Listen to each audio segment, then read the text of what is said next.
خبره یو را یاده شوه، ګنده خبره ده خو کومه خدای مې دې معاف کړي، روژه ده. یو خارې او پښتو زده کوله. یو پښتون ته یې وویل چې پښتو زده کوم او څوک راته ښیي نه. هغه ویل زه یې درته ښیم. ویل ښه ماته وښیه مونږ نه. هغه ویل ډومبی ټکی دا زده که چې څوک نشته چې ما ټوکری کړي، څوک نشته. خارې لګیا دی که څوک نشته که ما ته ټوکری وکړي، څوک نشته که ما ته ټوکری وکړي. خلکو ورته ویل دا څه کوې؟ ویل پښتو سیک نه وانه،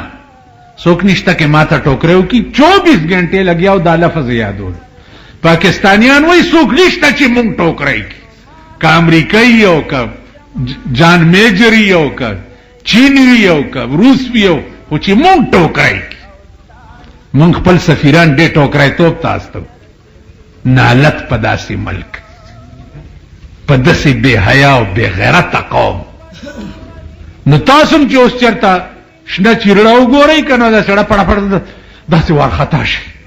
او ورمنډه کوي، ورته وایي چې څوک نشته چې ما ټوکری کړي. ما به وزیر صاحب ټوکری نه کوي. تاسو واخئ عزیزانو،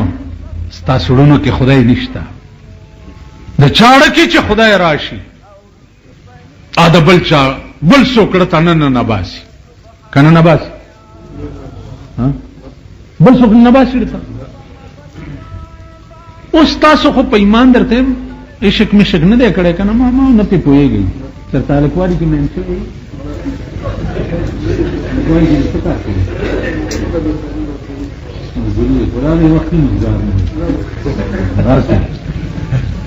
په دې خبره اډو پوهېږئ نه. دا خو هغه خلکو نه تپوس وکړئ چې چا سره د روټۍ موټۍ غم نه و، دا درد ورته لګېدلی و. مجنون ته یو درد لګېدلی و. د لیلا پلار بوتلو کعبې ته، وی دا کعبه ده، طواف ته وکړه چې خدای دې ګناه معاف کړي. کعبې نه تاوېدو و چکری ووهل، دعا پلار ورته دعا وکړه، وی الہی تبت من کل المعاصی، الہی تبت من کل المعاصی ولكن عشق لیلا لا اتوب. اے خدایا د ټولو گناہونو نه مې دې توبه وي، لیکن ولكن عشق لیلا لا اتوب. د لیلا د عشق نه مې دې توبه نه. ای زما په زړه کې ځای کړی. لیلا بادشاہ ځان ته پیش کړه چې از دیگر خوبان تو افزون لیستی. ته خو د نورو معشوقونه ډېره ښایسته هم نه دا مخ دا سړی دې ولې لیونی کړی دی. لیلا ورته څه وایي؟ گفت خاموش چون تو مجنون نیستی. چپ پاگل ته مجنون نہیں. دیدہ مجنون اگر بودے تو را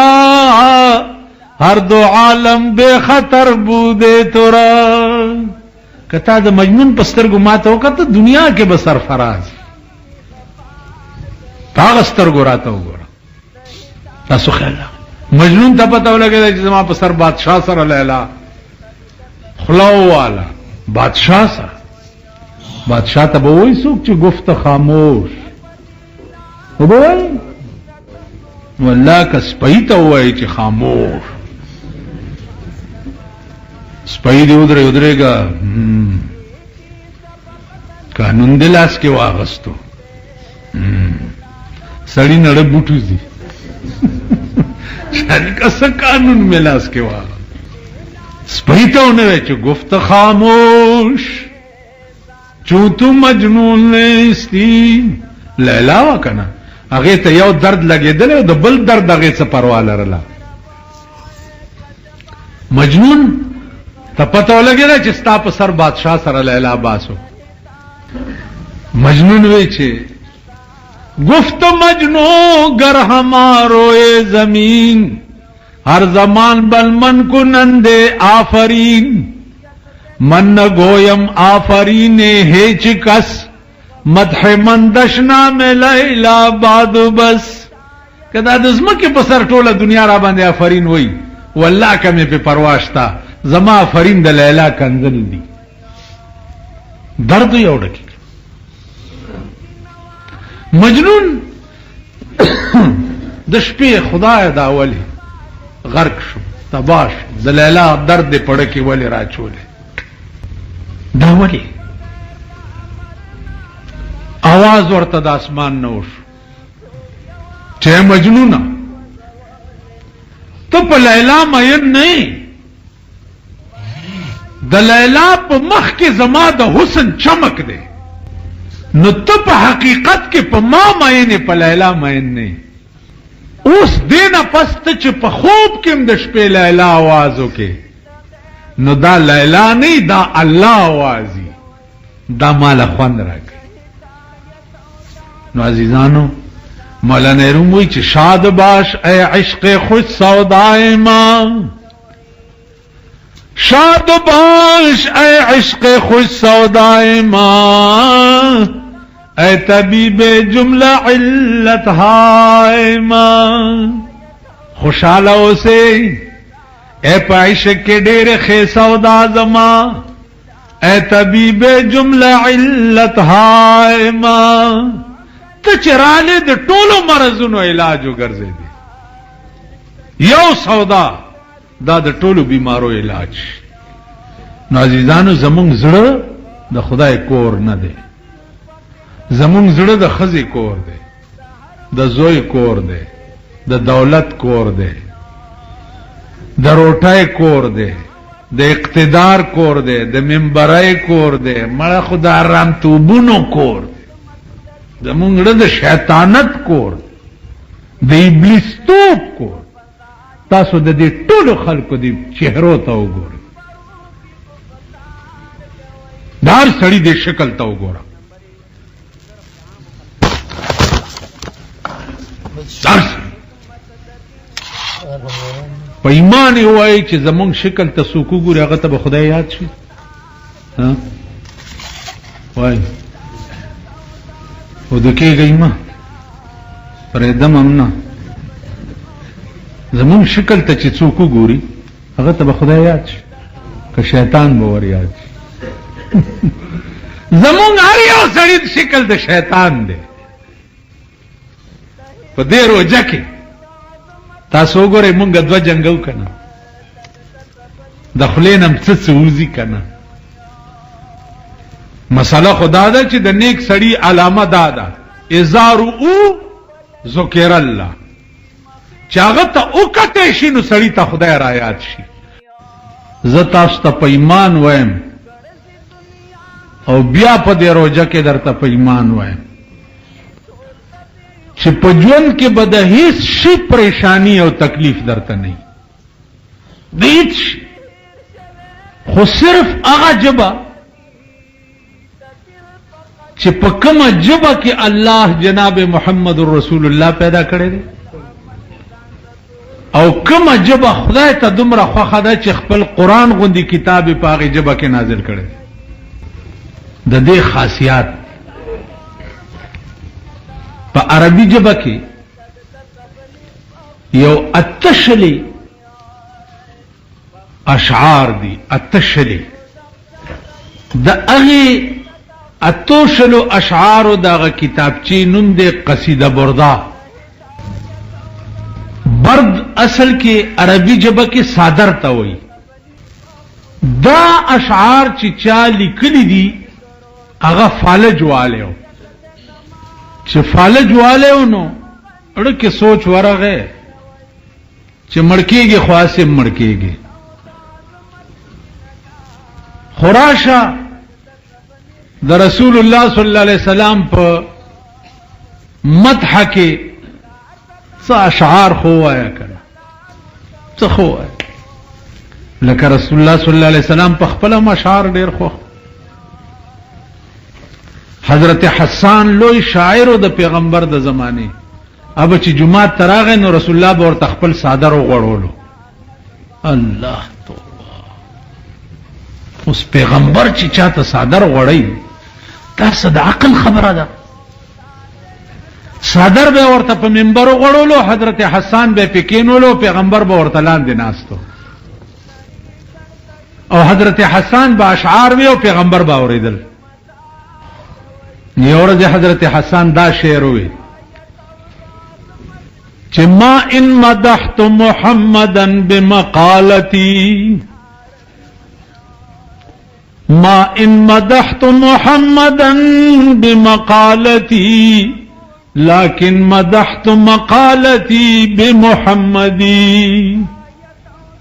والله چې زه په خپل شعرونو د پیغمبر مدح نکوم،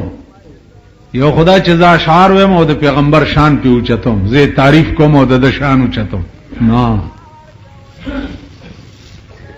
خبره داسې نه ده. ما ان مدحت محمدا بمقالتي لكن مدحت مقالتي بمحمدي. په خدای قسم چې زه د خپل شعرونه خپل کلام د د په صفت اوچتوم، دا خپل خبرې په خسته کوم، د خدای خسته. تاسو خیال راغی قصیدی بردی والا وی چې مړکیږي خاصم مړکیږي خود پیغمبر په شان کې خود څه وای. اتشل بیت اولیکل او ځان په کور والا اوچت کو چې ما مدینه ته بوزي او د پیغمبر په خوا کې می سملا وای. مدینه ته بوتلو د پیغمبر په خوا کې سملولو، نو دا قصیده شروع کړه. د سر نه ونیو چې نیمه تراغه یو بیت کې بند شو، چې بند شو نو روزه مبارک نه ورته आवाज شو چې دا ورپسې د سي ده. ټول قصیده چې ورته تیر کړه نو دله خوب غوندې راغی. چې خوب راغی نو رسول الله صلی الله علیه وسلم تشریف راوړو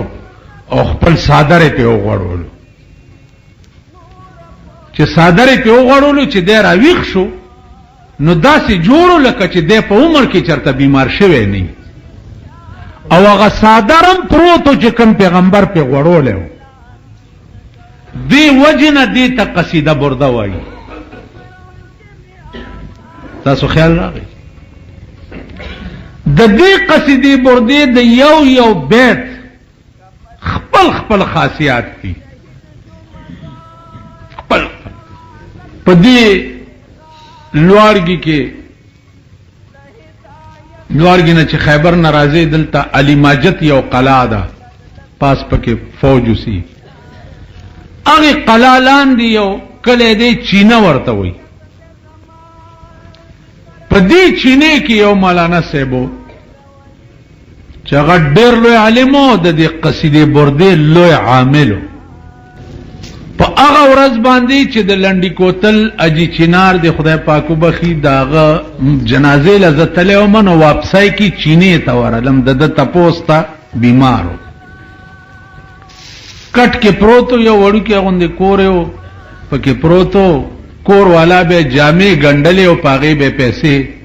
پیدا کولې او پله گزاره به پکوله. دا د کټ کې پروتو خیر هغه ما سره یو مرګره نو هغه ول 100 روپے د ورته چې دا والا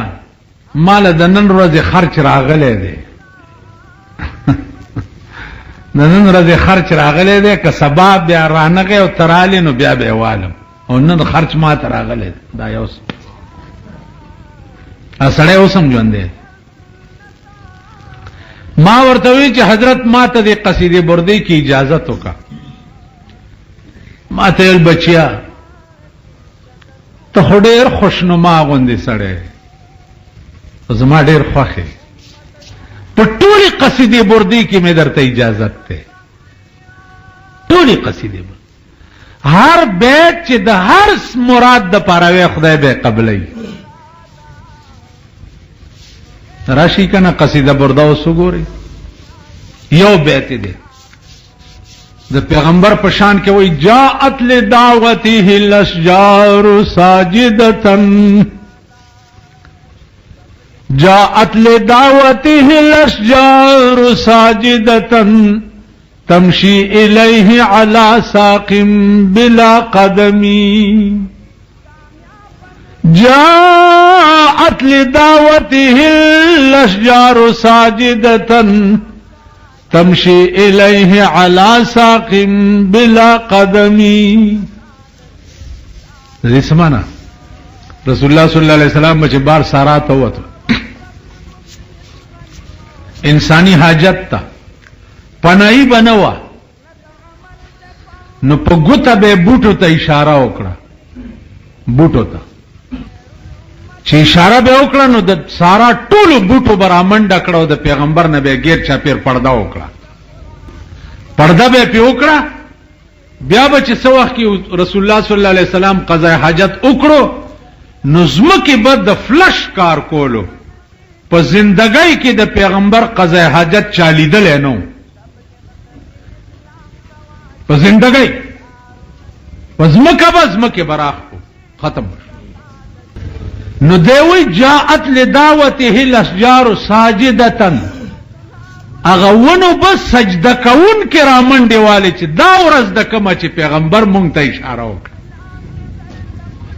تمشي الیه علی ساق بلا قدمی دته بچا بوټي راتله نه به پندای وي او نه به خپې وي او دته به رامنډې والے دا یو بیت دا دی چې كلهم من رسول الله ملتمس كلهم من رسول الله ملتمس غرفا من البحر او رشفا من الديم الله كلهم من رسول الله ملتمس ويا رسول الله استاغ مقام دے چی یو لک سلیری زر پیغمبرانو خدای تا درخواست وکړو یو لک سمرا سلیری زر پیغمبرانو خدای تا درخواست وکړو صدرخواست وکړو چی یا الله غرفا من البحر او رشفا من الدیم د پیغمبر د دغه علم د دریابنا یو لپه خو مونږ تم راکه او کله پنی یو ساس کې خوراک یادا مانا كلهم من رسول الله ملتمس یو لک سلیری زره پیغمبرانو تقاضا د رسول الله نه وکړه چې د دې خپل علم د دریاب نه یو لپه خو مونږ تم راکو که لپه نی یو ساس کې خو مونږ یو لک سلیری زره پیغمبران چې کوم علم ته درخواست کوي اندازه وکړئ عزیزانو چې علم به څومره وي خدا به خدای پی پوئیگی او یا به چې چا سره هغه پی پوئیگی آخر کې وای مولاي صلی وسلم دائما ابدا مولاي صلی وسلم دائما ابدا على حبيبك خير خلق كلهم مولاي صلی وسلم دائما ابدا خدایا په پیغمبر درود راولېږي دائما ابدا همیشه تر ابد الاباد پورې لکه یو درود ترجمه ما تاسو ته کړې و چې اللهم صل علی محمد وعلى ال محمد عدد ما في علمك وعدد ما تحب وترضى سمره درود او رحمت عدد ما فی علمک یا الله په هغه شمار چې کم شمار ستا په علم کې دی د خدای په علم کې څومره شمار دی ما ته ګوري ما ته څومره شمار دی ستا شمار څومره دی زر لک کروڑ ارب پدم کرب نه خو څه نشته نه خو څه نشته اوس دی وی نه کرب خو یو انسانی شمار دی ختم شو عدد ما فی علمک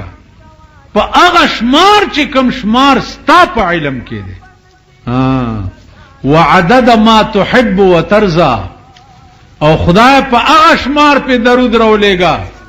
چې په کم ته خوشالېږي او ته په راضي کېږي ځه خبره خلاصه شوه اوس قصیدی بردی والا وی چې مولاي صلی وسلم دائما ابدا خدا صلوات و سلام پر اولیگا دائما ابدا ہمیشہ تر ابد الاباد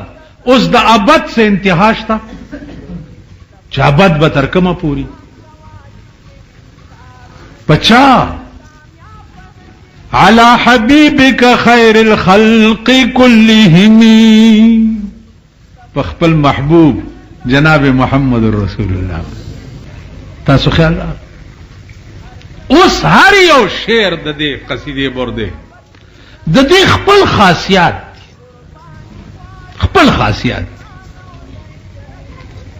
نو عزیزانو عرض میں داو چې اثر هغه شی کوي چې کوم شی دړه نه اوس زمونږ خبره اثر ولې نه کوي زمونږ خبره اثر ځکه نه کوي چې دړه نه اوس بیگانه بلش په زمونږ جماعت ته د انجینیرینګ کالج الکان راغی تبلیغی جماعت وفد الکان الکه د کوم ځای مالې د کوټې چمن لورلای سپکې د چراټ سپکې د ډېر اسماعیل خان دا ټول الکان د انجینیرینګ کالج اوس راغلي دي سهار چې خبر شوم پرون یو شپه وکړه او په یو شپه کې لس الکان تیار کو که الکانو بسترې وتړلې ولاړ هم سه روزه تلار اوس ما بیگا سوچ کولی دا ولی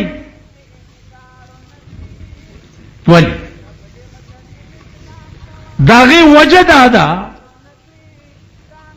چې دا راغلی دړنو او مطالبه دړنه وکړه نو چې دړنه وکړه دل سے جو بات نکلتی ہے اثر رکھتی ہے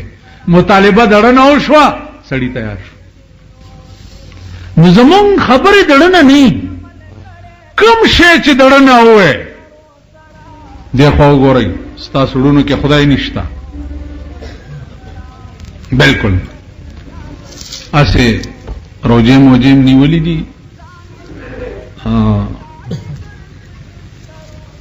اوس نه سوچ کوي پکوړو ته او دغه ته انا نو کې دا نشته خدای نشته قطعا کزه دا وایم چې تھرو آؤٹ پاکستان دی وخت کې د بيدینه شکار دی د دوی زړه کې خدای نشته د دې زړه کې د خدای یاره نشته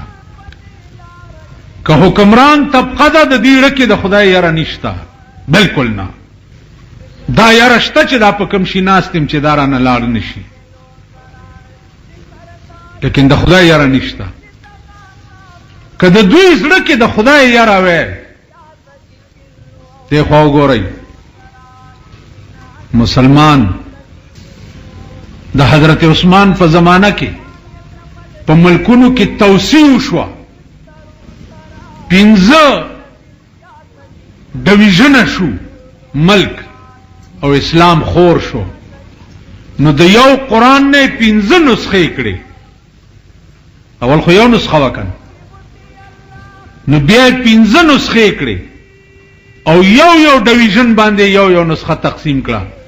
او هدایت گورنر تاو کو چې ستا فیصله د خپل ډویژن په دې قران باندې وي ٹھیک شو نن د پاکستان نمائنده چې بار ملکونو تزي هغه ته هدایت څه کیږي عابد حسین ته هدایت دا شویو چې امریکای ته لېږله چې که صدر بوش بدل شو کلکټن صدر شو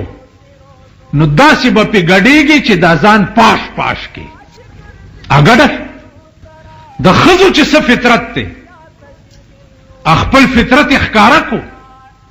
او د کلکټن په خوشحالۍ کې عابد حسین ګډه شوه او د پاکستان اخباراتو په فخر سره ولیکل